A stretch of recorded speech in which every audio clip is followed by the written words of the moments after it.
What's going on, YouTube? Welcome back to the channel, and as always, thank y'all very much for tuning in. Really appreciate each and every one of you. For today's video, we're going to get into a preview for round 5 of AMA Supercross and the Super Motocross World Championship that's going down in Glendale this weekend. And for today's topics, we had a mechanic penalized last weekend. We'll get into Hayden Degan's mechanic being fined in Houston. We'll talk about Jorge Prado and not only his awesome start to the season, but also about whether or not he's a dirty rider attending the cross-jumping national. We'll dive into Chase Sexton and his early season struggles on the Kawasaki. Rumor has it the legend James Stewart's talking about getting back on a dirt bike, and we even have some riders pulling off a doubleheader national in Arizona with Arena Cross on Friday and Supercross on Saturday. That's what we're getting into in today's video, but before we do all that, you guys know the deal. Got to give a huge thank you and a shout out to my channel sponsors because they're the ones who help keep this going, so please check them out. Huge thank you to ASV Inventions, home of the Unbreakable Lever, Serious Studio, who's got you covered on all your merch needs, and the DesignLabCo.com. They got some awesome designs in their lab at their co, and if you need graphics, look no further. And can't forget about my newest supporter, Simplify, which is an automatic booking and payment system for solo entrepreneurs that can make your business run much better and much more efficient. I have links and discount codes and all that fun stuff in my video description. If you guys buy from them, a small portion of the sale goes to me to help keep the channel going and help get us to the races we're going to. So if you're supporting them, you are quite literally supporting me. And last thing, myself and Daniel Blair are calling the action for GT Arena Cross this year on Fox Sports 1 and Fox Sports 2. Here are the airing dates. Please do me a favor and tune in. Not only will it help me keep my job, but I really think you'll be very entertained, and I hope you guys enjoy today's video. Alright, first topic for the day, we'll get into Hayden Degan's mechanic Brent Duffy catching a fine at Houston Supercross in an unprecedented move. I listened to the Pulp MX show the other night where Brent Duffy was interviewed, and he said that he barely made contact with Aiden Shive while Aiden was trying to get out of his way for Hayden Degan to lap him. Everybody else had been going inside, but Shive stayed way outside right next to the mechanics area because he had the blue flag. He was trying to let the leaders go by. Duff barely clipped him, and then he said he almost got into it with Shive's mechanic, who later apologized because Aiden was fine with it. Didn't have a problem with it, but Duff said the AMA told him that he would be hearing from them. After last year's incident with Joe Shimoda getting his hand broken by a pit board, the AMA put something new in the rulebook requiring a penalty or a fine if any mechanics made contact with a rider with their pit board. And while I am a big fan of steps being taken to prevent something from happening again, I do feel like this was very incidental and obviously not on purpose. Even the rider that got hit was okay with it. But if the rule is written as black and white as contact equals penalty, then I guess the AMA had no choice but to dish it out and fine Duff. And at the end of the day, Duff said that Bobby Reagan didn't agree with the call and stepped in to pay the fine anyway, so Duff's all good.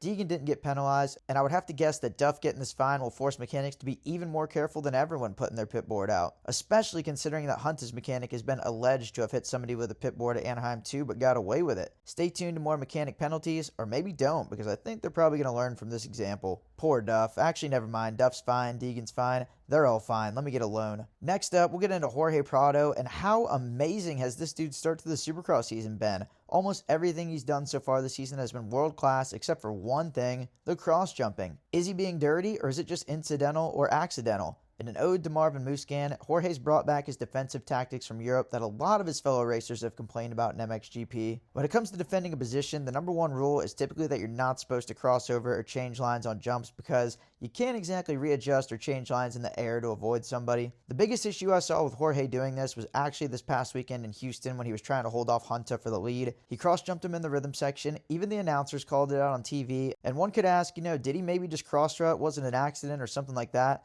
But I think there was some extra sauce behind that one because Jorge was not happy with Hunter cutting him off on the start of the Anaheim 2 main event. It's not like I've seen him doing it a ton this year, but it has already happened at least a couple of times, and I know that none of the other riders are liking it. Honestly, I'm kind of wondering who's going to be the first person to lay him out for cross-jumping. Maybe Anderson, although I feel like they're kind of friends, so maybe not. But at the same time, when the helmet gets put on, everything changes. He's lucky Barsh is out because he wouldn't put up with it either, but I don't know. I'll be staying tuned to the first person who's had enough of it. But all that aside, Jorge has been awesome back on the KTM and putting his best foot forward, unlike the Cowie days. I just hope he stays healthy and keeps on building through Supercross because if he does, then outdoors is going to be insane. Call me crazy, but watch out, Jet. And also, one last footnote, Jorge's YouTube videos are freaking unbelievably sick. Behind the scenes, awesome editing, high quality, and I've even heard him take some accountability in them. I love to see it. Now we got to get into Chase Sexton and the Kawasaki and a very confusing start to the 2026 Supercross season. He's been ultra fast as always, several fastest qualifiers, unreal speed in the San Diego and Anaheim 2 main events, but then he's had puzzling performances like Anaheim 1 and some of those Triple Crown mains. It almost feels like things are the same as they've always been, but maybe we're just in a bit of an adjustment period with a new bike. Unlike Tomac and KTM, Chase did not do any off-season racing and spent all of his time training on the East Coast, so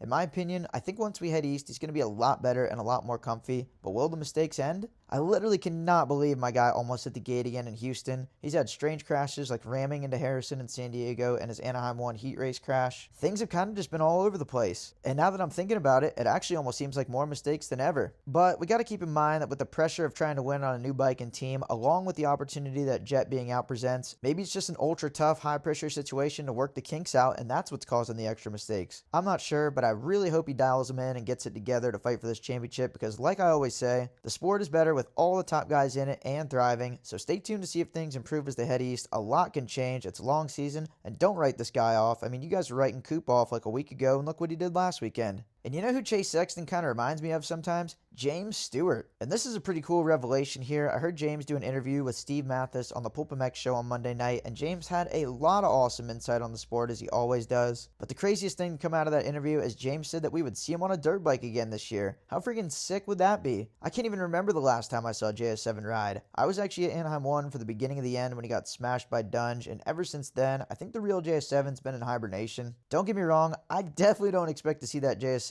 ever again, but regardless, it would just be so rad to see a total legend of the sport that changed the game get back on two wheels. When racing is your job, it's got to take out most of, if not all, the fun out of riding, so it'd be really cool to see James rediscover that love for moto and just get back into it. Let's go, JS7. You're a legend. And last thing to get into before we get into our track preview and our predictions is we have a doubleheader national going down this weekend. Kicker AMA Arena Cross is going down on Friday night in Prescott Valley, with Supercross on Saturday the next day, and we will have at least one rider, maybe more, doing a doubleheader and racing both. Heartbeat Hot Sauce Yamaha's Robbie Wageman has already been confirmed to be barking at both events, and I really wouldn't be surprised at all to see Ryan Brees, Austin Politelli, or Cole Thompson do that as well. If you're heading to Supercross this weekend, then you have no choice but to stop in and check out Arena Crash on Friday night. I promise you won't regret it. Even Helen Keller could grab a seat in the nosebleeds, and even she would see some insanity in the arena. It's in the contract. Now, let's get into our track preview, track breakdown for round 5 of AMA Supercross and the Super Motocross World Championship that's going down in Glendale this weekend. Big ass floor, I think the biggest stadium floor of the season, so usually they can get a lot more creative and do some cool stuff with it, but for this year's track, I'm not trying to judge it too hard yet until I break it down, but it's not looking super promising at first glance, but let's go ahead and get into it and find out. We got a nice long start right in the middle of the stadium into a sweeping left-handed double apex first corner, first two corners I could almost say.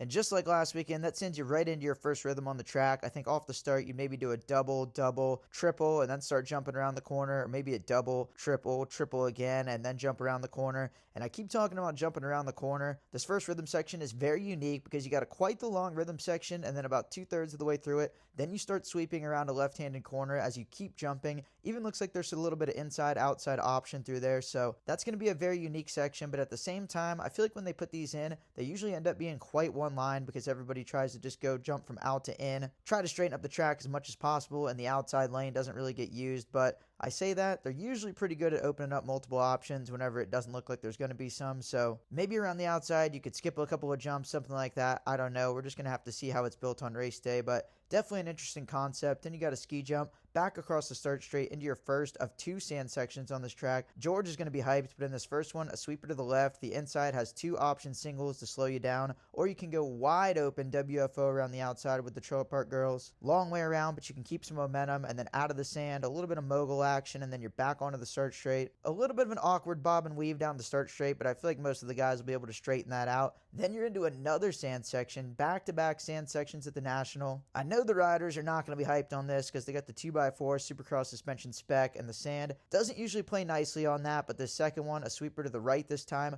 more moguls through the middle. I'm sure there's going to be an inside-outside option there, so that's going to throw everybody for the loop. Sand in your face, sand down your crack, down your back, the whole 9 yards, but then more moguls out of the sand section. And it actually looks like before you get to this finish line, you're going to have to double off the last sand mogul over a regular dirt landing, and then you got your finish line, a standard double yacht. Lay on the finish line, and we're somehow into our first 180 bull corner of the track. I'm not a huge fan of the fact that we're just now getting to our first one, but it's a 180 to the left, and then we got a rhythm section. I think it's going to either be a step on, step off, triple, triple, and then double out, or maybe you can step over the tabletop and then triple, triple, and then triple out, so that would shorten it up. You'd have to hit one less jump, but then you exit that rhythm a 90-degree corner to the left, and then you got a little shelf step on, step off thing, or you can step over it, but the option should be step on, step off, and then double, or step over the shelf and then triple. I'm thinking step over and then triple is going to be quite a bit faster, because if you go step on, step off, then you got to double into the corner off of a big, tall 5-footer, and that's going to slow you down quite a bit, so definitely look for that step over triple option to be used if it's possible. But then you're into another left-handed 90-degree corner, so I don't see much passing. It's probably going to be a single file national through there, but I like this. Then you got to double across the start straight, and then you're into your whoop section. For the second week in a row, you can actually carry some good speed into these whoops, so we can see who's willing to let the balls hang and send it through there, who's going to back down and maybe jump through there. So I do really look forward to these being separators, especially due to the fact that we're in Glendale and I don't see them breaking down. They're usually pretty concrete-like, so look for those to hopefully be a factor. But then we're into another bull corner, a 180 to the right this time, and then another rhythm section. I think it'll be a 3-3-2 or maybe a 2-3-3 across the start, and then you got a little single on the way out. Maybe if your kahunas are massive, and just depending on how they build it, you can go 3,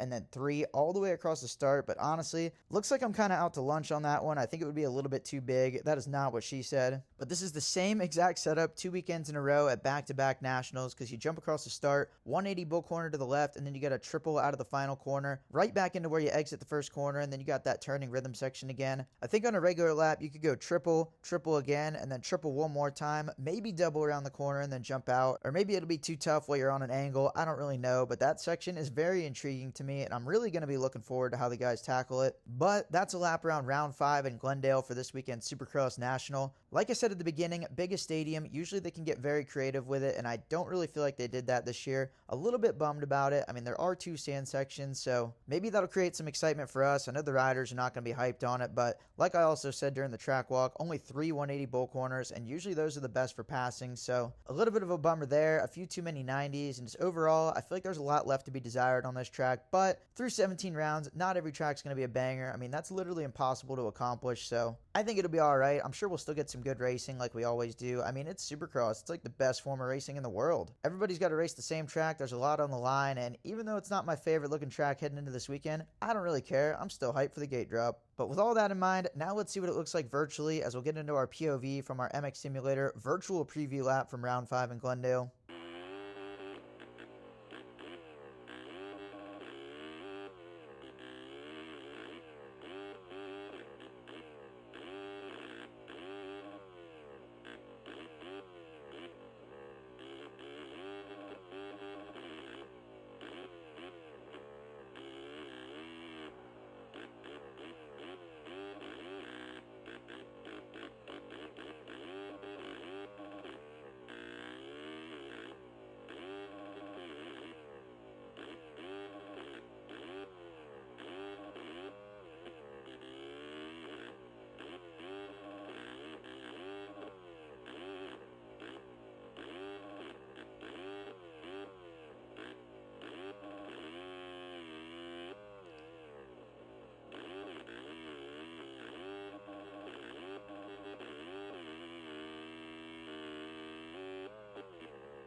And last but not least, my predictions for what I think is going down this weekend at round 5 of AMA Supercross and the Super Motocross World Championship. First of all, we'll start with the 250 class. I'm not going out on a limb in this class anymore. I'm picking Hayden Degan for the win. He's been a man amongst boys. He's proven it round after round, pretty much every round except for Anaheim 1. And at this point, there's not even really any holes in his game. I mean, he hasn't really quite been getting hole shots, but he's been starting good enough to where he gets to the lead immediately. And at this point, it kind of almost looks like he's toying with the guys. So I've got Deegan getting an uncontested win. I've got Levi Kitchen building off of his second place of the Triple Crown and grabbing another second place in Glendale. They've been doing a lot of testing with the hole shot devices and the starts and all that kind of stuff, and he even said that Ken Roxon kind of helped him reinvent the wheel on his start technique. So I think the starts will be better. I just still don't quite think it's going to be enough to take down Deegan. So I've got Levi Kitchen grabbing himself the second spot, and then rounding out the podium, I'm going to go with Max Anstey. After a lackluster few rounds, I feel like the dude's got to be due for a rebound. I actually heard that the broadcast had to last second get a whole lot more commercials ready because they were used to having Max Anstey's 3 to 5 business day interview, and he hasn't even been on the podium getting them. But I think Anstey rebounds, gets it on the box. So for 250, I'm going Deegan, Kitchen, and then Anstey. Then for the 450 class, I am going to go out on a little bit of a limb in this one because I wanted to pick Tomac. I feel like everything about this suits him, but I'm actually going to go with Hunter Lawrence for his first ever 450 win. The poor dude has been the bridesmaid at the last 3 races. Second again. I feel like he's got to be due for the win at some point. So I'm just going to say it comes this weekend. I mean, it's got to be sooner or later, right? But I'm going Hunter for the win, Tomac for second. I feel like this is going to be a really good venue for Tomac. He's practicing in Arizona this weekend, actually, so he's already there, already familiar. And ET's sick on the hard pack. I think he's even given up the scoop tires, so that might have even raised his level even more. And then rounding out the podium, I'm going to go with Kickstart, Ken Roxon for the 3rd spot. He's another one. I feel like he's always good at this venue, especially with the rock hard whoops. I watched him hit him in person during the week a couple of weeks ago in SoCal, and he's really good at those. So that's my top 3, Hunter, Tomac, and Roxon in the 450 class. And that's all I got for you guys for today's video. As always, please let me know in the comments what you thought of the video, if you liked it, if you hated it, if you agree with my takes, if you disagree with my takes, if I'm just a cooked unit, or if my videos suck. Tell me whatever you want. I really don't care. But thank you guys again for watching. Really appreciate it, and stay tuned for the racing at round 5 this weekend in Glendale. It's going to be badass without choice. Catch you guys next time.